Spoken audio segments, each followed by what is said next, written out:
Bom dia, boa tarde, boa noite, boa madrugada. Eu estava devendo esse vídeo aqui a vocês e vocês não vão acreditar. Eu fui fazer o vídeo ontem à noite, sentei aqui nesse mesmo lugar e desmaiei de sono. Tomei um remédio,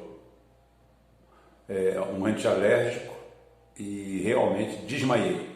Não ia fazer um vídeo longo, ia fazer um vídeo curto sobre matéria que eu já domino de sobra e que já me antecipei antes de qualquer coisa. Coloquei no meu Facebook ontem sobre o acidente no Líbano, sobre o atentado no Líbano, sobre o que ocorreu no Líbano.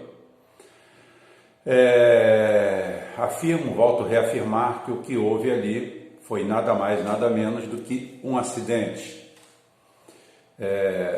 Um acidente de grandes proporções, provocado por inépcia, por risco calculado ou até por um processo de sabotagem.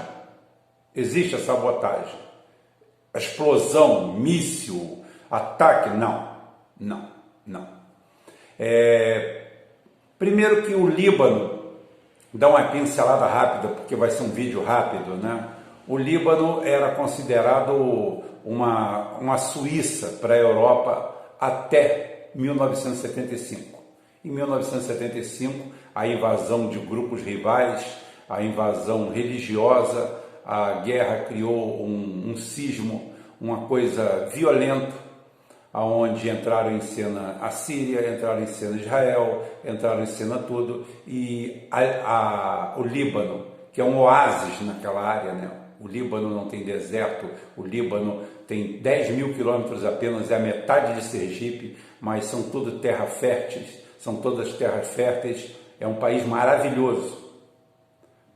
E se encontra numa situação de recuperação, porém o grupo político que está lá é altamente corrupto, existe uma série de variáveis.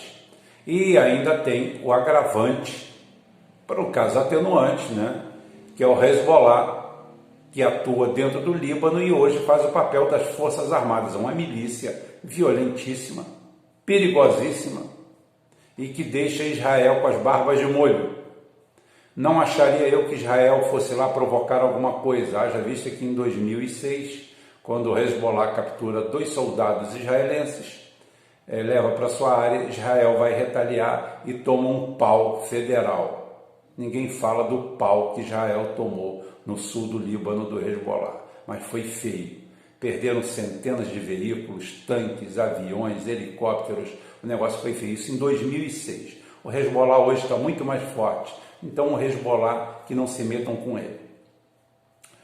O que aconteceu no Líbano? O que aconteceu no Líbano é que é o seguinte: primeiro, você não pode descartar uma false flag, uma tentativa desesperada dos Estados Unidos, que não pode fazer mais guerra nenhuma, através de uma resolução da ONU, tentar entrar lá e fazer das deles. Para quê? Para abafar a própria merda interna que eles têm. Em números, ontem tudo que aconteceu foi avassalador. 70% do comércio do Líbano acontece por aquele porto, e o porto simplesmente foi pulverizado. Os números que se dão até agora são oficialmente de 100 mortos, 5 mil feridos, 300 mil desabrigados e um prejuízo material sem desdobramentos entre 3 e 5 bilhões de dólares. Muita coisa para um país daquele tamanho, com aquela capacidade financeira, né? País pequeno, população pequena, sei lá, são 4 milhões e meio, tem 10 milhões de libaneses pelo mundo e tem 4 milhões e meio lá. E o que aconteceu? Eu desde ontem botei no meu Facebook, para desgosto e desprezo dos teoristas da conspiração, que simplesmente não se sabe por que existiam 2.750 ou quase 3.000 toneladas de nitrato de amônia, NH4N08, eu acho, 03, um negócio desse, tá? Que é um produto químico é o produto químico mais usado em fertilizantes até os anos 90. ele parou de ser usado em grande quantidade porque ele tinha uma acidez muito grande e você precisava de uma quantidade muito grande de carbonato, de cálcio e outras coisas para controlar o pH do solo depois de sua utilização. Mas é um fertilizante. E como todo fertilizante que se preze, ele é um ótimo aditivo para explosivos. Como? Ele é um material que reage muito bem com a água, reage com outras coisas, ele é extremamente oxidante. E ele tem uma característica endotérmica, que desperta a entalpia, ou seja, o conjunto de líquidos de produtos que ele tem, quando ele sofre uma reação endotérmica, ele simplesmente captura a energia em volta. Por isso que vocês viram aquela explosão, que aquela explosão é uma explosão típica de uma bomba termobárica. Para quem não sabe, uma bomba termobárica é uma bomba comum que tem como aditivo gasolina ou napalm ou alguma coisa em que o detonador principal faz o papel e há uma segunda explosão, quando ela explode e depois explode muito maior, porque há essa aspersão, há esse agente entálpico, essa condição endotérmica que se transforma em exotérmica, há uma explosão, uma pulverização. Pois bem, essa explosão que lá aconteceu, ela não tem essa característica de fogo. Ela é uma explosão apenas, simplesmente, pela expansão violenta daquilo tudo. Deu quase 4 graus na escala Richter do abalo sísmico, acabou com aquilo tudo.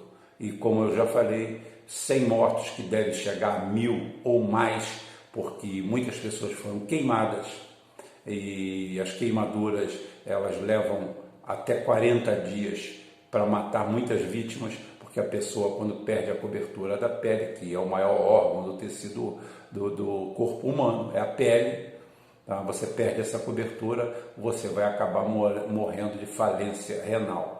Não tenha dúvida, desidratação, falência renal. Isso é um desdobramento. Fora que essa desgraça é altamente contaminante e cria ainda para futuras gerações uma doença que se chama metahemoglobinêmia, ou doença do bebê azul. Esse produto nitrato de amônia. Então nós ainda vamos ter desdobramentos.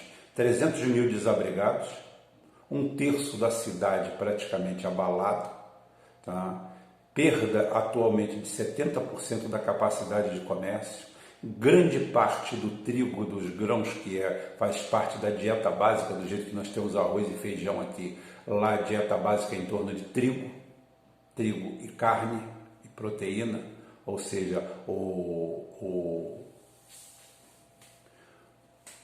a proteína vem dos animais, mas o resto vem do trigo. Se perdeu naquilo lá. Houve sabotagem? Pode ter havido, não sei. Agora, em sã consciência, não se tem 2.750 toneladas de nitrato de amônia num galpão, dentro de um porto. Isso é para ficar num lugar isolado. Alguém vai falar assim, eles atacaram um paiol do Hezbollah. Mentira. Os paióis do Hezbollah, eles ficam enterrados embaixo de montanhas, de fortificações rochosas naturais, para evitar que as bombas de fragmentação e penetração dos israelenses penetrem e ataquem os mesmos. Não seriam tão ingênuos de ter um grande paiol de armamento dentro do porto do Líbano, aonde todo mundo enxerga, todo mundo viria se a construção seria mais ou menos uma porta de vidro transparente para tapar o que acontece lá dentro. Então, continuo com a minha tese, continuo com a minha teoria, que foi simplesmente um acidente, um lamentável acidente. Pode ter sido provocado, sim. Ataque à bomba? Não teve bomba nenhuma ali. Todo o processo de detonação ali é um incêndio comum, como a gente já viu aqui no Brasil em vários lugares, na refinaria de Manguinhos. só que ele atua como detonador desse processo, porque a instabilidade do nitrato de amônia é velha conhecida, então ela reage bem demais ou mal demais, né, ao aumento de temperatura, e foi o que aconteceu. E você tem uma reação entálpica que cria aquela bomba, aquela explosão, aquela exotérmica que você tem. Porque parece, eu falei com o Marcelo, conversando com o Marcelo, no momento que aconteceu, eu falei, eu vou me reservar o direito de enxergar isso direito e dar um apanhado bom para o nosso pessoal, tá? Um apanhado centrado. Eu falei assim, ela tem uma característica de bomba termobárica. Uma bomba termobárica, ela leva em consideração, como diz o nome, pressão, tá? E temperatura. Ali não há efetivamente diretamente ligado à explosão à temperatura. Há um deslocamento violento, tá? Ela é uma bomba com uma explosão seca, sem característica de explosivo, de um incêndio provocado que daqui a pouquinho você vê a reação em cadeia, você vê exatamente aquilo ali acontecendo. Eu espero ter esclarecido alguma coisa, nem tudo são teoria da conspiração. Se há uma teoria da conspiração ali, algo treinado e preparado há muito e muito tempo que você vê o que acontece. Quando você acumula 2.750 toneladas, eu não sei quantos milhares de toneladas de TNT resolve aquilo ali. Exatamente porque com esse processo entálpico, aquilo ali simplesmente se avoluma numa proporção muito grande, de 10, 20, 30 vezes o que seria o volume original, tá? Então a gente não tem mais ou menos esse cálculo. Os números a gente tem, repetindo mais uma vez, instantaneamente 100 mortos, 5 mil feridos, 300 mil desabrigados, 70% do comércio foi para o saco, 70% do trigo estocado para o país foi para o saco, tá? E 3 a 5 bilhões de dólares de prejuízo material em toda aquela região.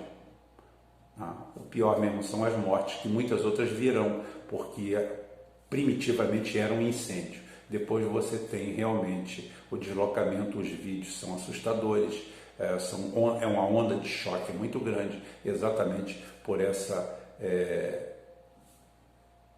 explosão seca, porém com um grande deslocamento de ar, que criou ali uma condição de um furacão, muito maior que um furacão, não sei a velocidade, foi calculada essa expansão. Eu sei que na escala Richter deu quase 4, tá? Nos sismógrafos, sendo que para a distância normalmente há uma queda, então deve ter dado 4 no local. É um negócio assustador, realmente. A posição que a gente continua é essa: não houve nenhum tipo de ataque terrorista aquilo ali. Há sim desleixo, corrupção, sacanagem, putaria que poderia acontecer em qualquer lugar do mundo. Eu não sei como é que está a posição aqui no Brasil, como estão. Agora, um produto daquele nunca poderia estar no porto. Teria que estar numa área segura, distante 5, 10 quilômetros, num lugar ermo, deserto, preparado para uma situação dessa. Não é à toa que casa de fogo de artifício, todo mundo que trabalha, elas trabalham em casinholas separadas. Se você for numa fábrica de fogo de artifício, você vai descobrir que tem 20, 30 barracos, 20, 30 casulos, e cada um trabalha 1 a 2 pessoas ali separadas. Para quê? Para que se explodir, só exploda aquele ali, só morra aquele ali. É trágico, é fatal, mas é negócio. O mundo é negócio. Eu agradeço a todo mundo, estou lançando esse vídeo extra aqui para fazer esse esclarecimento. Já era para ser no meu canal Geopolítico, mas como ele só entra sábado com a nossa live do churrasco do tiozão, já vai sair o banner hoje, todo mundo lá, então a gente começa com lá. Isso aqui era material de lá, mas eu roubei e estou botando aqui graciosamente na conversa ao pé do rádio. Lá também vai ser de graça, tá? Um abraço para todo mundo, até mais tarde, se Deus quiser, e Ele vai querer.